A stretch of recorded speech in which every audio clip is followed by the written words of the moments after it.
J'arrive pas à avoir PyCharm gratuitement. Ce message m'a été posté il y a quelques minutes et on va tenter d'y répondre dans cette vidéo. Pour ceux qui connaissent pas, PyCharm c'est un logiciel pour coder en Python. Il en existe plein d'autres, mais la particularité de celui-ci, c'est que vous allez avoir des outils pour tester, déboguer le code, installer des modules et avoir de l'autocomplétion tout en un. C'est ce qu'on appelle un IDE, un environnement de développement intégré. Quand on va dans l'onglet télécharger, on a à première vue la possibilité d'installer l'outil. Mais c'est une version dite professionnelle. Par conséquent, vous allez avoir l'outil complet, avec même des fonctionnalités avancées, de data science, de machine learning, mais cette version est payante. 30 jours d'essai, et après vous payez. Quand on regarde dans les tarifs, on s'aperçoit que ce n'est pas à la portée de tout le monde de s'acheter ce genre de licence. Par contre, si vous avez une autre utilisation, que vous êtes étudiant ou autre, ça peut être intéressant de s'y pencher. Certains organismes vous proposent d'avoir des outils de JetBrains gratuitement, même s'ils sont payants, avec votre entreprise, votre organisation ou votre école par exemple. Ceci étant dit, comment faire pour l'avoir gratuitement? Eh bien, on va retourner en arrière, un peu plus bas, et cette fois-ci, on va prendre la version Community. La version communautaire est gratuite, et ça suffit largement pour une utilisation quotidienne ou pour découvrir le langage. Donc vous allez choisir la version adéquate à votre système d'exploitation et cliquer sur télécharger. Pour ma part, je suis sous Mac, donc ça va me le télécharger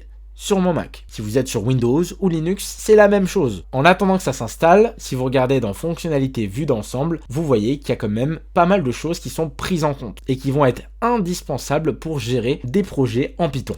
Il est vrai qu'aujourd'hui, j'utilise de moins en moins PyCharm et que je vais plus sur des solutions comme VS Code, qui est un peu clé en main et sur lequel on peut coder dans plein de langages différents. Mais pour quelqu'un qui voudrait développer en Python des sites web avec Django ou de la data science ou du machine learning, c'est l'un des meilleurs outils sur le marché. S'il y en a qui veulent quand même faire le deuxième choix, vous pouvez aller dans fonctionnalités et comparaison des éditions afin de voir réellement ce qu'apporte telle ou telle version. C'est vrai que pour notre cas, l'app community suffit largement. Le téléchargement c'est fini, on va pouvoir procéder à l'installation et nous voici maintenant sur l'interface. Vous avez vu que je n'ai pas eu besoin de payer ni renseigner un code de 30 jours. Je peux maintenant réaliser mes projets sur le logiciel en pur Python, en Django, en ce que je veux. Et là, si je crée un nouveau fichier Python à l'intérieur, bienvenue sur PyCharm Community Edition, PyCharm CE, je vais pouvoir tester ce code tranquillement. J'espère que cette petite vidéo astuce vous aura aidé. N'hésitez pas à poser toutes vos questions dans les commentaires et j'y répondrai dans la prochaine vidéo.